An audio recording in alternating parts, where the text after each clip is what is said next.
All right, ladies and gentlemen, welcome back. You were just listening to Danger Zone by Kenny Loggins, and before that we had TNT by AC/DC. There we go. That's not too bad. So anyways, welcome back to the Weekly Trending Fandom Show, folks. We're basically broadcasting live here in CKMS, Sound FM 1.3 on the FM dial. Plus on top, they can always listen to our television, Rogers television affiliate, blah, blah, blah, blah, which is 146. Plus on top, if you're tuning in for the very first time, thank you very much. Basically, this is an actual variety show. We talk about between TV, movies, comic books, and gaming, and all the rest of the stuff in between. With that being said, over the break, we're going to be talking about what we're talking about first. And what we're going to be talking about is comic book stuff. Woo! So, that being said, allow us to move into our comic book segment. So, what are we talking about first, 2.0? I say that we should talk about the big thing that came out last week, last Tuesday, right out of the bat. Shield. Agents of S.H.I.E.L.D. There we go. What do we think about that show? What do we think of it? I don't know yet. Some of it I really like. The very end of the episode, I'm sorry, Agent Coulson, you fail. You could have said the line, but you did not say the line. And what was the line? Something else. What was the line? He should have said, "Roads, where we're going, we don't need roads." Oh, boo! Like, that would have been perfect, but no, he didn't. Yeah.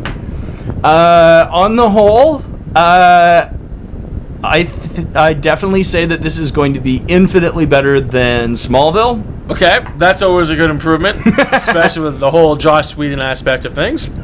Yes. Still need to get him some more money, you know that. Oh yeah, a couple more garbage trucks. A couple more garbage trucks. Yeah. Because obviously we need more people to actually be specifically named that character. There we go. I mean, plus also remember, don't forget, Tahiti is a magical place. Tahiti? Yes, Tahiti is a magical place. Yeah. So, I'm not sure. I'm not quite sure what that's going to end up being. Well, the funny thing is that they're really hinting at what's happening with oh god, what's his name? Coulson. Thank you. Well, Coulson as a character, because I think he's cloned. That's how they came back. But supposedly he said, "Well, I died, but they healed me magically with magic shield technology." Yeah, that it does kind of sound like cloning tech. Yeah, it does. So what happened? Oh, I was dead for 45 seconds, and obviously that's enough for Nick Fury to tell the Avengers I'm dead and everything else, like that type of thing. And on top of that, it's a very, very thin plot device to link the two of them together, because the thing is that if he was dead for 45 seconds recuperating, why didn't he come back at the end of the Avengers and do a surprise intro or something like that? But no. Even at that, like, they're trying to keep Coulson kind of under the they don't want to reveal, hey, Coulson's alive and you just saved the world for absolutely nothing. Exactly. But however, it's interesting. It is interesting. So it will be my honest opinion. My money's on he's dead, because when the two other characters kind of go, he has no idea what's happened, does he? And they're going to go, nope. So obviously there's a plot right there. Plus on top of that, I don't necessarily know that I won't necessarily say that he's dead, but there's something more to the story. There's something more to the story. Yeah, no, for sure. And with that being said, I personally think it's entertaining. I think it's enjoyable. I wasn't switching around too much with my clicker back and forth, or basically doing internet stuff and doing TV stuff, so it held my attention. I was speaking to a friend of mine named Eric, and him and I on Facebook were constantly throwing quotes back and forth, so that was kind of fun to do on Facebook. So overall, I don't think it was too bad. I think it wasn't too bad. And also, the other interesting point is that was the pilot.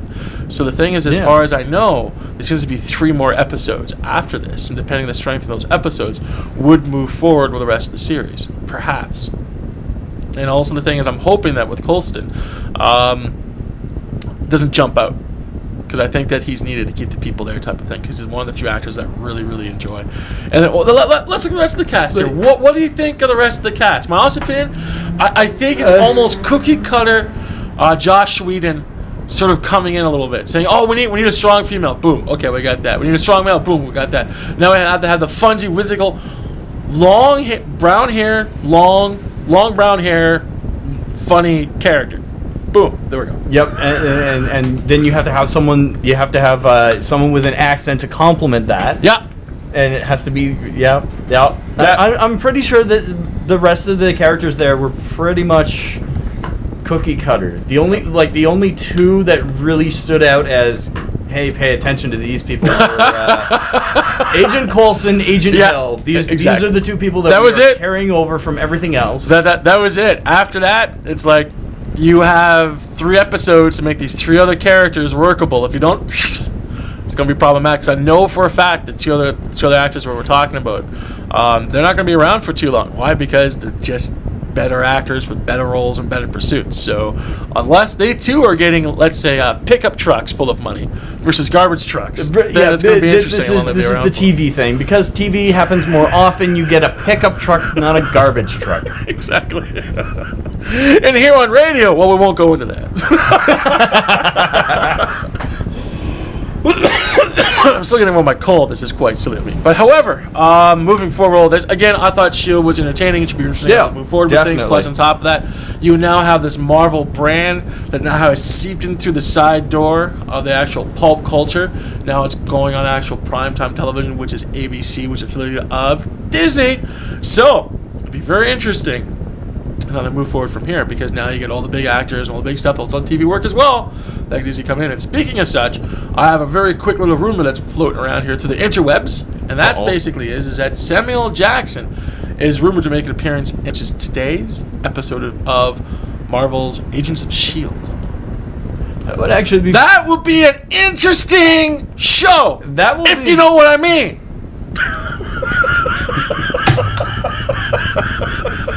And if you don't understand what I'm saying, then you have to tune in to this week's Agents of S.H.I.E.L.D. for Marvel comic books. Or don't you understand what I'm trying to say here?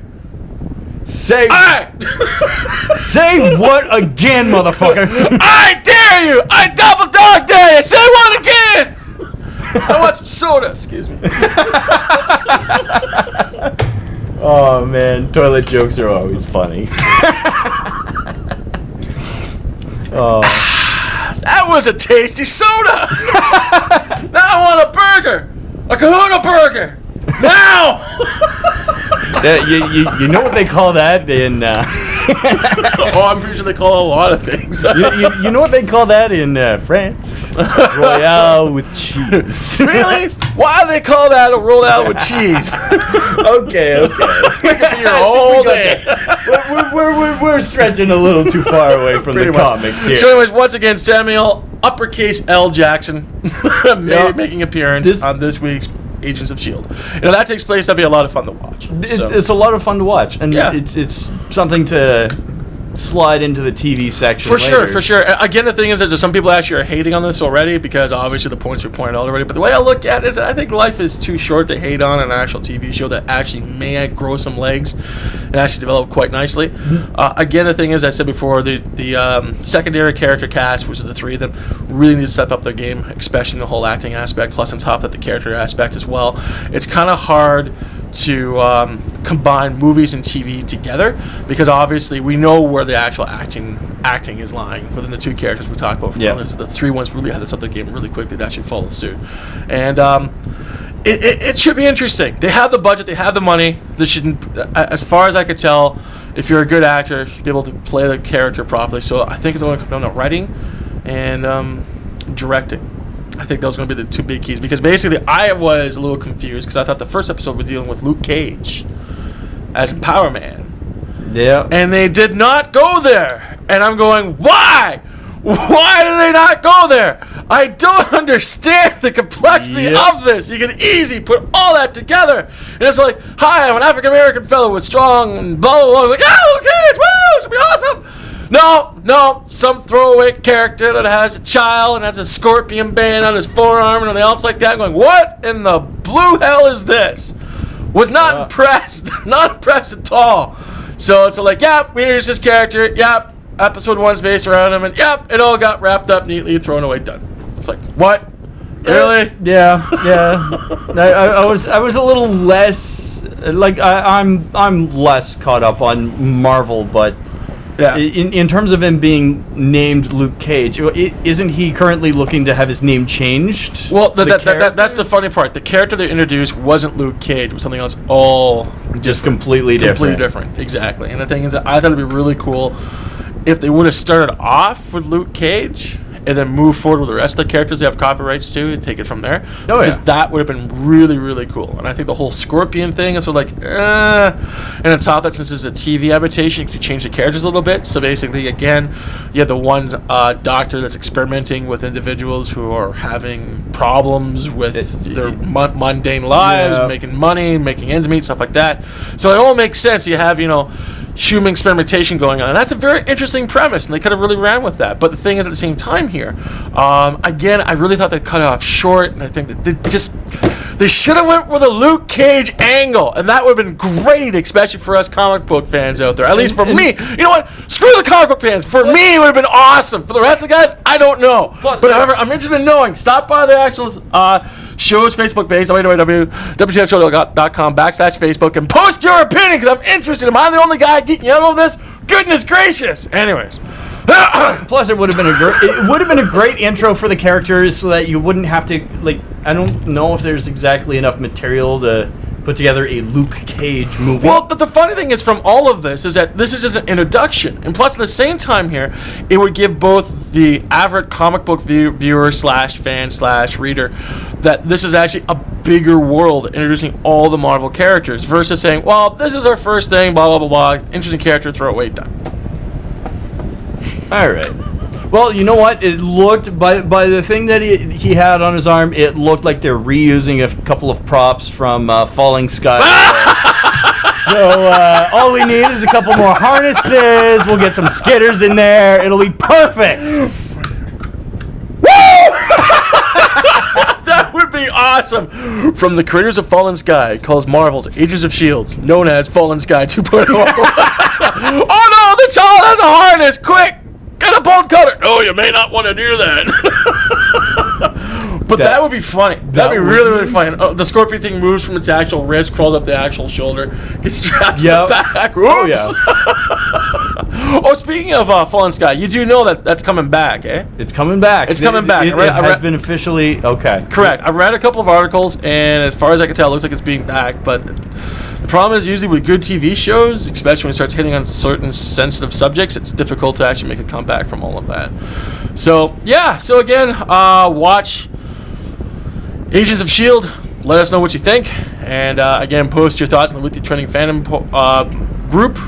page. There we go. Which is basically www.WTFshow.com/Facebook. And you can find a page through that and basically get involved in our conversation. That'd be pretty cool. And with that being said, I got some other interesting information for you. Speaking of comic book stuff, John Constantine is he's actually making his move from the big screen to the small screen.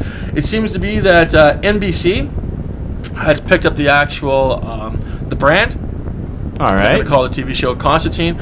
I personally think it's going to be like a British-style X-Files, because basically anyone's been following comic books for a while, John Constantine is a character that's actually submerged in the black, dark arts. So lots of pop and scare and stuff like that. It should be really interesting. Plus, on top of that, you mash all that together with a English accent and a lot of Guinness and a chain smoker who's basically making deal with devils to basically cure his cancer, and you have an interesting show. So that's coming up. I think it'll be hitting this. This fall season. Not quite too sure, but as far as I can tell, it's going to be written and produced by the same individuals who actually do this TV show called The Mentalist, which is Daryl Saron. So it'll be very interesting how that all comes together, because obviously we're dealing with individuals that actually know what they're doing, especially with a hit show such as The Mentalist. So it should be interesting how that comes together. Unfortunately, I'm giving it a 1-season run, but we'll see exactly how it works. Because the thing is, again, this is really good stuff. If Alan Moore gets involved with this, it'll be even that more interesting. But however, Alan Moore hates Hollywood with every fiber of his being. Should be very interesting in how that works together.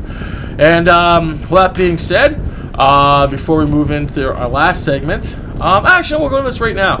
There's a convention that's taking place this Saturday, which is October the 5th, which is called Hammertown Comic Con. Woo! With that being said, they have over 30 square feet of everything involving vendors, exhibitors, workshops, seminars. They have tons of celebrities, so much that the only thing you could possibly say is stop by their website, which is www.hammertowncomicon.com, and you'll see all the guests being there. Plus, on top of that, if everything connects correctly, of course, we of the Weekly Trending Fandom Show may be making an appearance, interviewing people, and if you have a fantastic costume, we may be able to track you down and talk to you for a bit, which would be pretty cool. And yeah, so again, pay attention to Hammertown Comic Con again this Saturday, which is October the 5th.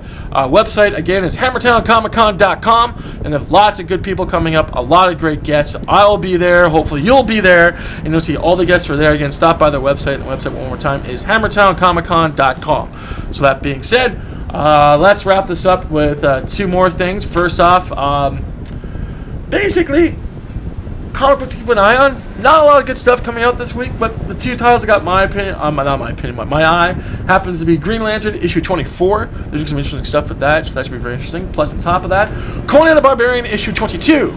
Again, it's Conan, Chrome. So Conan's always great. So when we wrap this up here, I got to ask my co-host, what are your 5 favorite Spider-Man comic books? Spider-Man? Yeah, your top 5, man. I don't know. Spider-Man's not really on my top 5 of best heroes comics that I would want to read. Really? I don't know. I'm not a big. I'm putting you on the spot here. I'm not a big. Fake it. Oh, fine. There's an old school comic book from way back when. Okay. And there's Spider-Man and Batman. Okay. You like that? That was an interesting setup. That's not too bad. To say the least. Is that the least. very first time when Marvel and DC actually got together? Yeah. Or is it the second time? I think it was from the first time. Well, what year was it? Do you know? Oh, I can't remember. But because basically they got together in the 80s and again in the 90s. It might be from the 90s. Was it basically Spider-Man versus Batman type of thing? No, it wasn't versus. Okay, because basically Marvel and DC had a versus type of thing. Okay. And that basically led up to their alchemy. No, a good friend of mine who lived in France and moved over here, he brought his old comic books, and when I went through them, I found a Spider-Man and Batman in French comic book. Ah! So while I don't know a lot of French, I definitely went through and read it and got the gist of it, and it was a fairly decent comic. Awesome. I dig that. Well, basically mine are very simple. When Spider-Man got the very first black suit within Secret Wars, that was interesting to me. Plus, on top of that, when the Kraven the Hunter series, that was awesome. Plus, on top of that, when Spider-Man came out with his very first #1 called Spider-Man, that was an awesome run, basically done with Todd McFarlane. Spider-Man versus the Hulk, when actually on the top of all that, when Spider-Man became Super Marvel guy or something like that type of thing, that was a great run. Plus, on top of that, just recently, Spider-Man 700, when basically Doc Ock and Spider-Man switch bodies back and forth like Freaky Friday. That one's gotten a lot of press. Oh yeah, no, for sure. There's people that love it, people who hate it.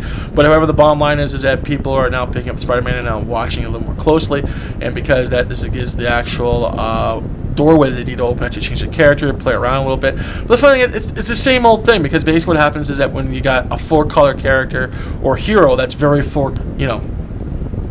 it gets stale after a while. You got to bring a bad guy, a dark aspect into it, and this is kind of what they're doing with Spider-Man right now, or Superior Spider-Man, that is. Yes. And on top of that, it's very interesting how this character's moving around. They're doing some stuff that's really cool, and some stuff kind of like, what, really? So again, interesting stuff. So with that being said, let's play our first promo, then move into some music. Plus, on top of that, we'll come back with some Weekly Trending Fandom stuff, and on top of that, we'll have our actual call-in person. How's that sound? Sounds good. Awesome. So let's do that then.